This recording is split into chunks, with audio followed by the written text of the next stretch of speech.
Hello बच्चों, कैसे हैं आप सभी। चलिए इस वीडियो में हम समझेंगे कक्षा 6, 7 और 8 की वर्कशीट है G11 जो कि 23 अक्टूबर 2021 की वर्कशीट है और ये बेटा जेनेरिक वर्कशीट है। ठीक है, तो चलिए इस वर्कशीट को शुरू करते हैं। प्यारे बच्चों, हम तरह तरह के कपड़े पहनते हैं। सर्दियों के कपड़े अलग प्रकार के होते हैं तथा गर्मियों के कपड़े अलग प्रकार के होते हैं।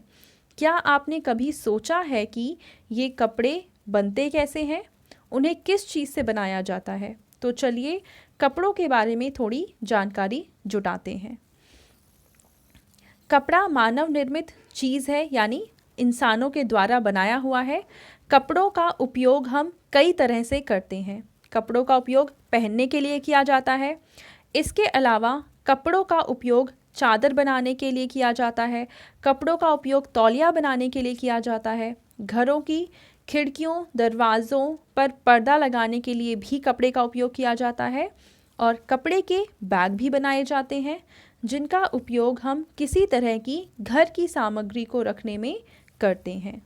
तो हमने ऊपर ये देखा है कि कपड़े को अलग अलग जगह पर इस्तेमाल किया जाता है और ये सब चीज़ें आपने अपने घर में भी देखी होंगी कि कपड़े को कहाँ कहाँ इस्तेमाल किया जा रहा है। कपड़ा धागे से बनता है और धागे का निर्माण कपास या फिर ऊन से किया जाता है।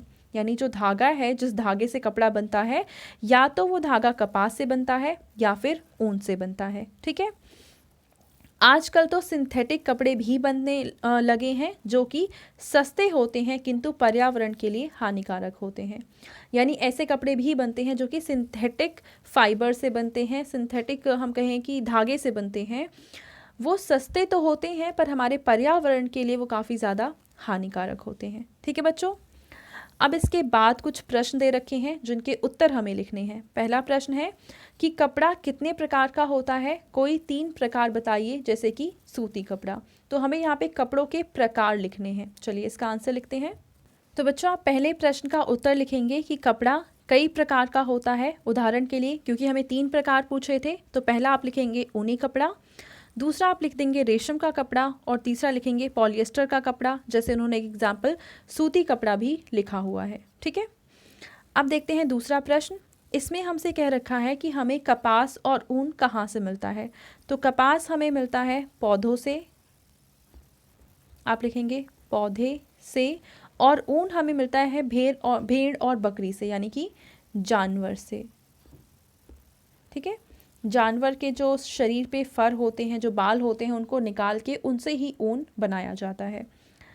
तीसरा प्रश्न है कि पहनने के अलावा कपड़े का उपयोग किन किन कार्यों में किया जाता है।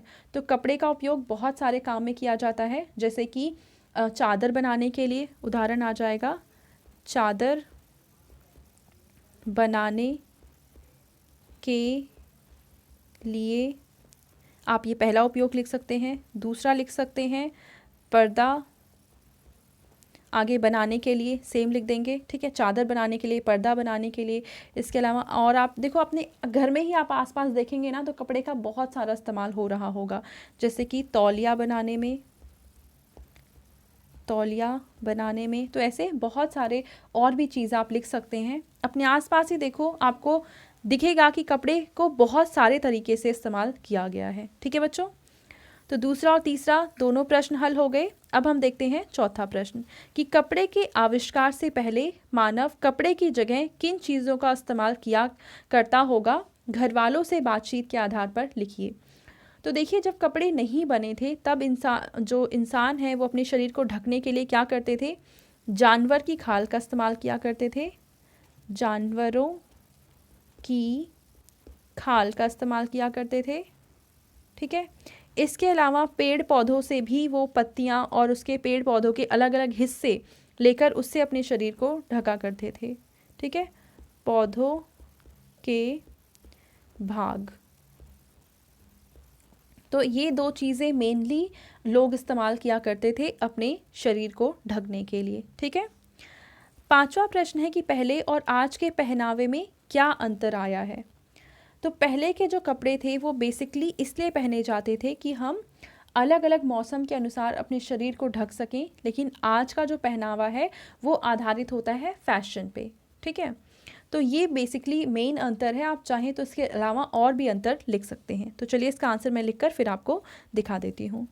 तो बच्चों, आप इस प्रश्न का उत्तर लिखेंगे कि पहले के लोग वृक्षों के छाल और वृक्षों के पत्ते पहनते थे, जबकि आज के लोग मशीनों में और हाथों से बनाए गए कपड़े पहनते हैं। ठीक है बच्चों, तो ये थी आज की हमारी जेनेरिक वर्कशीट जो कि कक्षा 6, 7 और 8 तीनों के लिए है। एंड आई होप आपको ये वर्कशीट बहुत अच्छे से समझ में आ चुकी होगी। एंड अगर आपको ये वीडियो पसंद आई है तो इसको ज़रूर लाइक करें, अपने फ्रेंड्स के साथ भी शेयर करें और इस चैनल को सब्सक्राइब कर लें। Thank you.